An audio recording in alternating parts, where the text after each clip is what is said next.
在台湾的越南渔港啊，竟然伫咧网络来卖保育的拉里亚就是穿山甲，所以民间组织一看到啊，就搭点落，假做要起来卖，约出来要来交钱交货，一见面啊，将这落啊大家拍开，哎哟，2只拉里亚，一只死啊，一只摆卡老火老地。保育人士啊，看甲内心真唔甘、真艰苦啊。虽然事后报警要抓这个不良的越南人，但是对方已经逃跑啊。一个查甫人手提一纸钱，斟足算，甲钱交予对面的查甫人，佮算一摆，确认摸唔到，两个查甫人将阿晓摕火。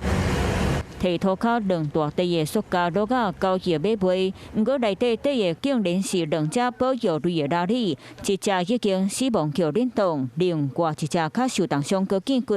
原来有民间组织接到有越南渔港伫咧网络卖拉里，惊保育类动物受到伤害，就惊做人去和渔港联络，如何所在交涉。这个案子通报查获的2只穿山甲，1只已经死亡，那我们在我们县府这边来进行证物的保全来盯存，另外1只活体呢，我们这边再送到我们的动物救伤站来进行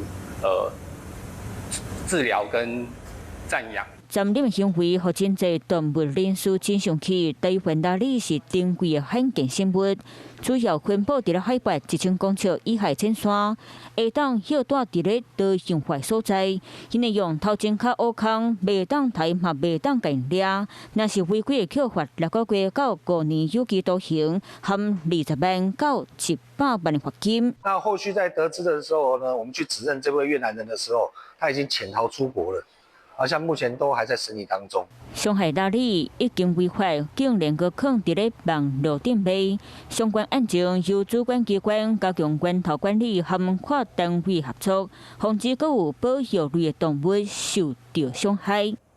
Hello， 我是蒋欣梅。想要抢先掌握最及时的新闻资讯吗？赶快订阅、按赞、开启小铃铛，锁定华视新闻 YouTube 频道。